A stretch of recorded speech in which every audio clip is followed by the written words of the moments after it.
Hi అండి, welcome to mesmerising food. Myself Keerthipriya. నీలచారు చేసేద్దామండి.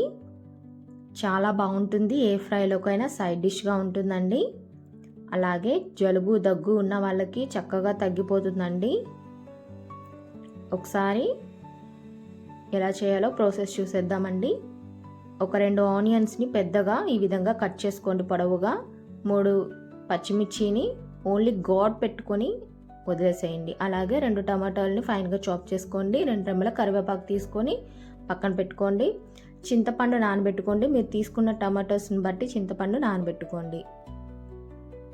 Mixie jar తీసుకోండి. 2 టేబుల్ స్పూన్ వరకు ధనియాలు యాడ్ చేసుకోండి.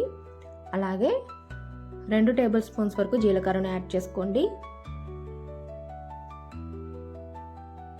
అలాగే 1 ఇంచ్ అల్లాన్ని ఫైన్గా చాప్ చేసుకొని వేసుకోవాలండి. ఈ విధంగా 10 వెల్లుల్లి రెబ్బలను కూడా యాడ్ చేసుకోండి. మిరియాలని 1/2 టేబుల్ స్పూన్ అండి యాడ్ చేసుకోవాలి. కొద్దిగా ఘాటు కోసం మిరియాలను కూడా యాడ్ చేసుకోండి, చాలా బాగుంటుంది. 1 టేబుల్ స్పూన్ యాడ్ చేసుకోండి. మూత పెట్టుకొని బరకగా గ్రైండ్ చేసుకోండి. మరీ స్మూత్ పౌడర్లా కాకుండా కొద్దిగా బరకగా ఉండేలాగా చేసుకోండి. ఈ విధంగా వీడియోలో చూపిస్తున్నట్టు ఇలా వస్తే సరిపోతుందండి. దీన్ని ఇప్పుడు పక్కన పెట్టేసుకోండి. చింతపండు రసాన్ని కూడా రెడీ చేసుకోండి. మీరు ఎంత చారు చేయాలనుకుంటున్నారో అంత వాటర్ని యాడ్ చేసుకోవాలండి. ఒక బౌల్ తీసుకొని ఈ చింతపండు రసాన్ని యాడ్ చేసుకోండి. యాడ్ చేసుకొని మీకు ఎంత చారు పెట్టాలో అంత వాటర్ని అయితే మీరు యాడ్ చేసుకోండి. ఈ వాటర్ మొత్తం యాడ్ చేసుకున్న తర్వాత నేనైతే 3 బౌల్స్ వరకు యాడ్ చేసుకున్నానండి. మనం ముందుగా కట్ చేసుకొని పెట్టుకున్న వెజిటేబుల్స్ అన్నిటిని యాడ్ చేసుకోండి. చాలా బాగుంటుందండి. ఈ స్టైల్లో తప్పకుండా ఒకసారి ట్రై చేయండి. మీ రుచికి సరిపడా సాల్ట్ని యాడ్ చేసుకోండి. 1/2 టేబుల్ స్పూన్ వరకు పసుపు యాడ్ చేసుకోండి. అలాగే 1 టేబుల్ స్పూన్ కారం యాడ్ చేసుకోండి.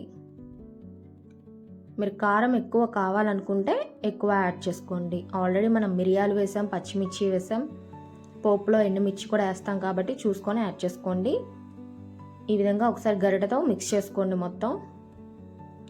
ఇప్పుడు దీన్ని స్టవ్ మీద పెట్టుకొని హై ఫ్లేమ్లో ఒక 2 మినిట్స్ అయినా బాగా మరగనిచ్చుకోవాలండి. మనం తయారు చేసుకున్న మసాలా పౌడర్ కూడా 2 టేబుల్ స్పూన్స్ వరకు యాడ్ చేసుకోండి. చాలా బాగుంటుందండి ఫ్లేవర్ అయితే. మనం ఇప్పుడే చేసుకున్నాం కాబట్టి ఫ్రెష్గా మంచిగా స్మెల్ అయితే వచ్చేస్తుంది. ఇప్పుడు దీన్ని స్టవ్ మీద పెట్టుకొని 2 మినిట్స్ అయినా హై ఫ్లేమ్లో మరగనివ్వాలండి. ఏమీ పొంగిపోదు. 10 నిమిషాలు కూడా పట్టదండి ఈ చారు చేసుకోవడానికి. చూడండి చక్కగా మరిగిపోయింది. ఇప్పుడు మీరు మధ్య మధ్యలో కలుపుకుంటూ మీడియం ఫ్లేమ్లో అడ్జస్ట్ చేసుకోండి.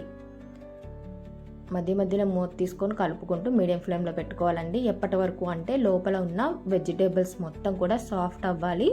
దాని ఫ్లేవర్ మొత్తం కూడా చారుకు వచ్చేయాలండి. అప్పటి వరకు మీరు ఈ విధంగా బాయిల్ చేసుకుంటూ ఉండండి. చాలా బాగుంటుంది చారు అయితే. దగ్గు జలుబు ఉన్న వాళ్ళకి చక్కగా మంచి రిలీఫ్ అయితే ఇస్తుందండి. అన్ని మిరియాలు, అల్లం అన్నీ ఉన్నాయి కాబట్టి యాంటీబయాటిక్గా కూడా పనిచేస్తుంది. వర్షాకాలంలో వచ్చే దగ్గుకైతే చక్కటి పరిష్కారం అండి. అలాగే గరం మసాలా కూడా ఒక 1/2 టేబుల్ స్పూన్ యాడ్ చేసుకోండి. ఒకసారి మిక్స్ చేసుకోండి. ఇప్పుడు పోపు పెట్టేసుకుందామండి. 3 టేబుల్ స్పూన్స్ ఆయిల్ వేసుకోండి. ఆయిల్ ఎక్కువ ఉంటే బాగుంటుందండి.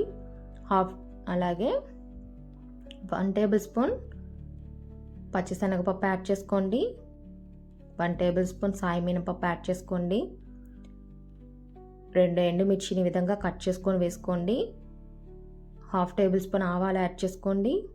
అలాగే 1/2 టేబుల్ స్పూన్ వరకు జీలకర్రను కూడా యాడ్ చేసుకోండి. 4-5 వెల్లుల్లి రెబ్బలను కచ్చా పచ్చాగా దంచుకొని వేసుకోండి. 2 రెమ్మల కరివేపాకును కూడా వేసుకోండి.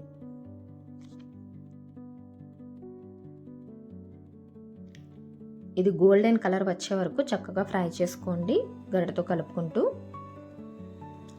చాలా ఈజీగా చేసుకోవచ్చండి. మనం ఏ ఫ్రై చేసుకున్నా సరే సైడ్ డిష్గా చక్కగా సరిపోతుంది, పెట్టుకోవచ్చు. ఈజీగా చేసుకోవచ్చు, టేస్టీగా ఉంటుంది, హెల్తీగా చేసుకోవచ్చు అండి మనం ఇంట్లోనే. ఇప్పుడు ఈ పోపుని చారులో కలిపేసుకోండి. అంతేనండి, చాలా ఈజీగా అయిపోయింది చారు అయితే.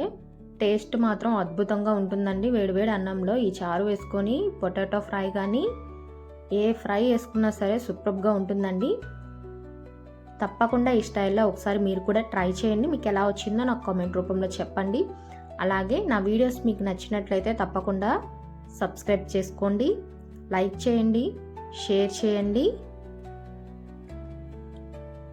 అలాగే ఇన్ఫర్మేషన్ కోసం బెల్ ఐకాన్ని క్లిక్ చేయండి. Thank you for watching.